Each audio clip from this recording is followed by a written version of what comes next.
Hello, everyone. Welcome to the first ever Music Talk Tuesday for this Halloween month. I will be your host this lovely day, Michelle, the Minion, the Spider Queen. Yes, the Spider Queen. The interesting thing, besides the clock ringing, about me is that I'm the first demon of demons that will be taking shape on this lovely Halloween month installment.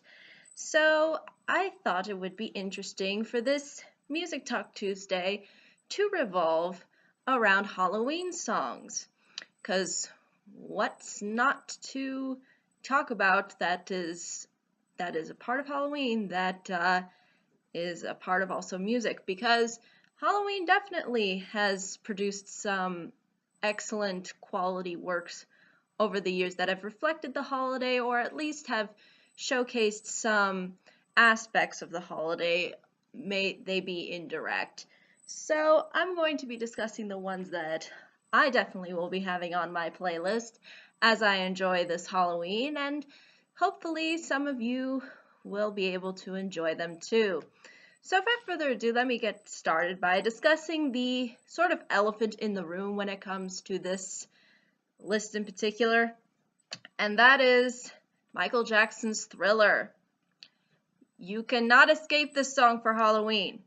You cannot. It will follow you, and it will own you with awesome dance moves and with excellent narration and excellent visuals. It will just kill you with how good it is.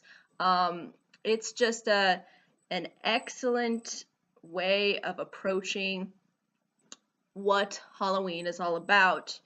Now, the great narration is done by none other than the famous Vincent Price, and the lyrics reflect a sense of eeriness while at the same time drawing into the person who is supposed to be scaring somebody else. So as you will see in the beginning of the music video, Michael Jackson is with this girl, and basically he kind of scares her throughout the entire music video by showing her who he really is.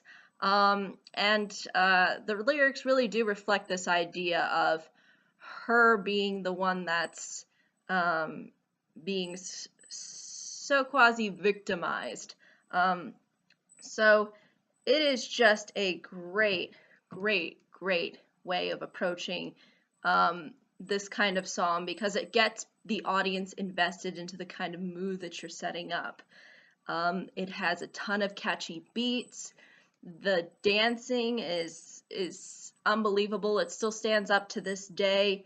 There's an excellent atmosphere because not only do we have the narration, but we have the howling of the wolf at the moon, and we also have the things that you would expect out of Halloween, like zombies, for instance.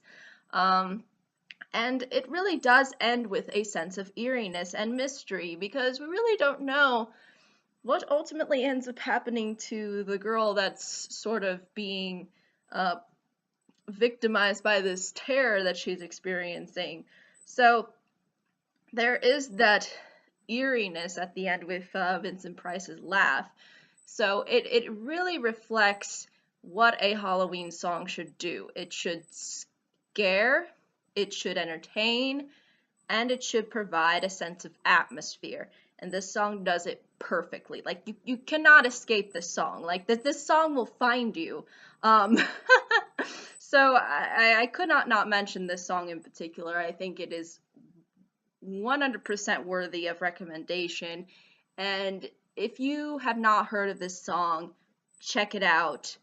It is worth your time to watch the music video. It is worth your time to listen to on the radio, because it gives you everything that a Halloween song should give you. So, perfect choice. The second song that I wanted to briefly discuss is called The Monster Mash by Boris Pickett. Now, this is a rather different and yet interestingly unique song compared to Michael Jackson's Thriller. With Michael Jackson's Thriller, there's a lot of intensity with the instrumentals, and there's also a lot of creepiness with the whole atmosphere and the way Michael Jackson approaches the vocals.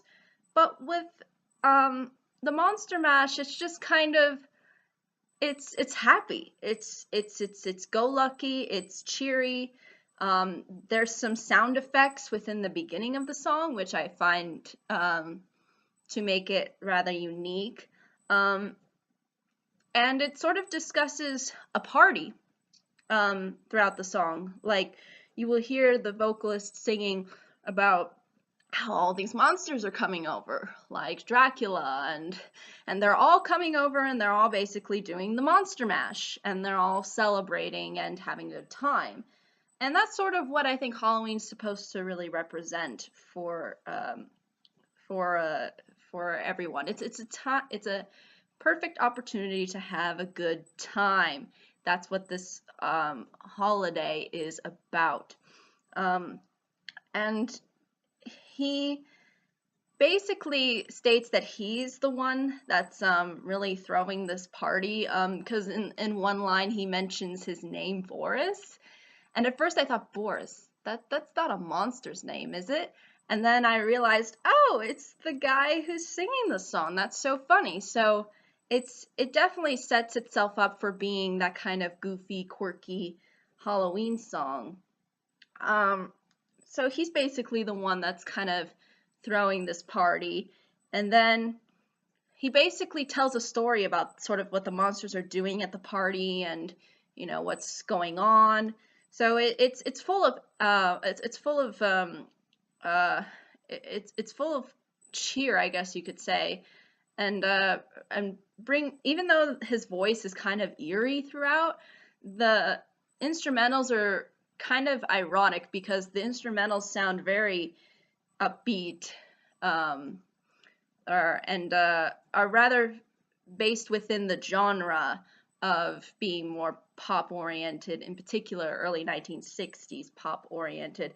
So it has an interesting irony to it, and it's all based around the idea of fun. Like, Halloween should be fun. It's not just about scaring people. It's also about enjoying yourself and having company and kind of just going crazy and having a party. That's kind of what Halloween has been throughout the years, and I think that's really what people enjoy about Halloween, is this sense of, oh, let's throw a party. So it's definitely, I think, worth recommending. So that's all I can really say, though, about that one. The Monster Mash song is pretty straightforward. Now, the third song that I wanted to mention is actually a song within a film.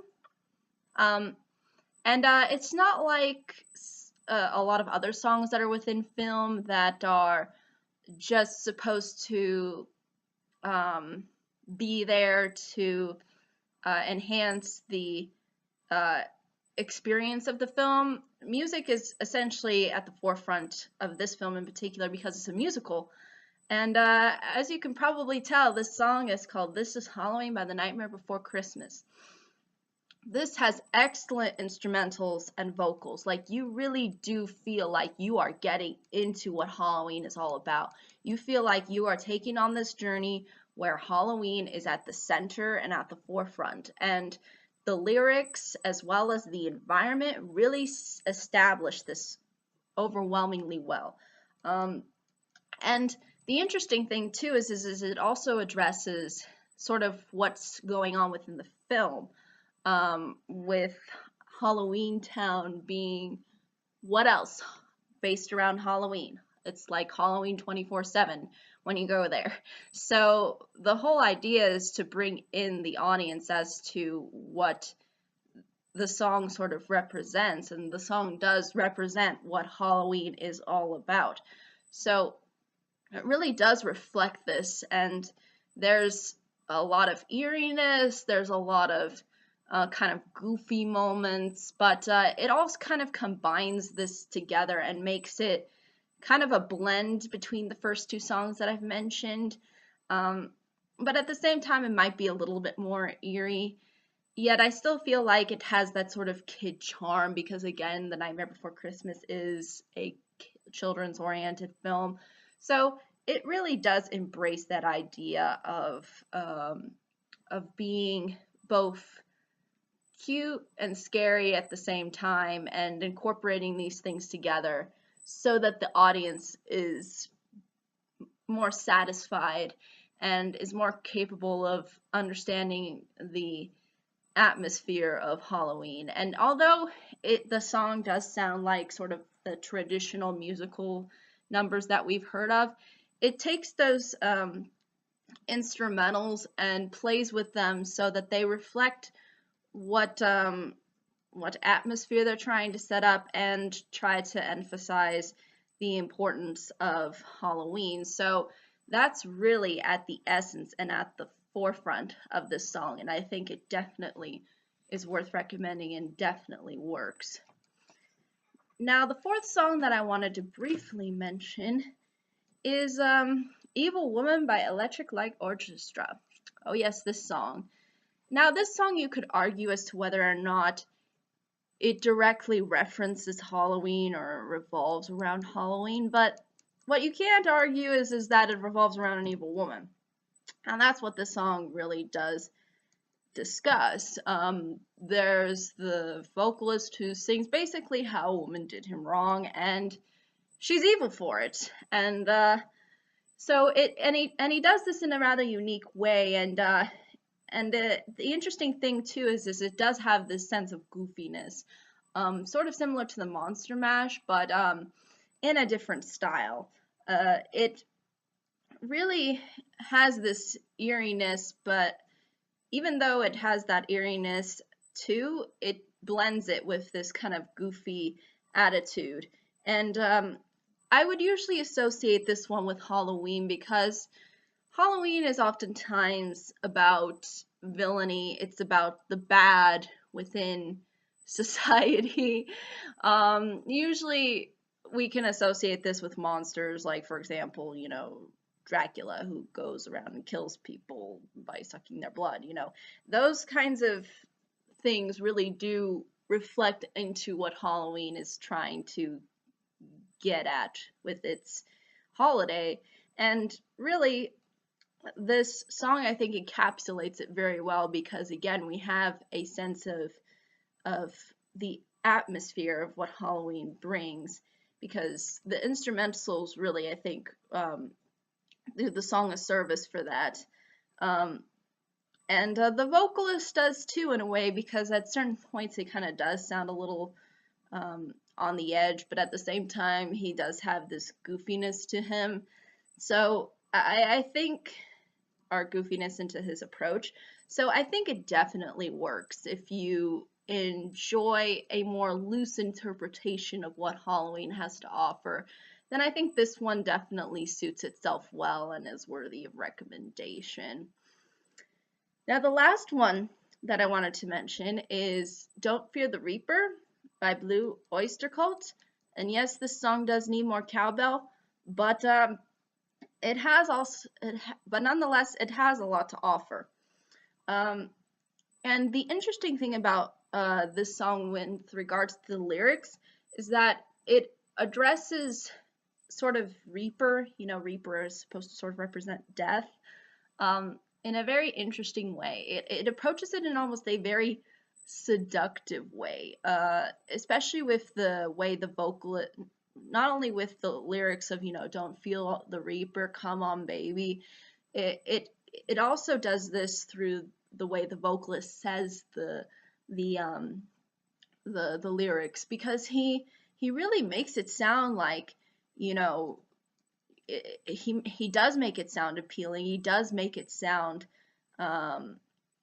like something that you would want to follow, because he gives off that impression with the way he sounds. So when he's singing like, come on baby, don't fear the reaper, he's basically saying, come with me, come with death, don't fear death.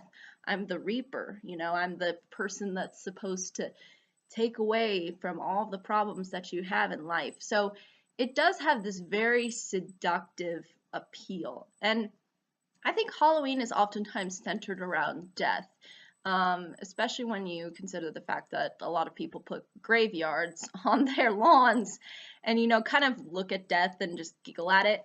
And this song, I think, does it in a more eerie way, and it doesn't sound all too goofy or that too campy. It does sound like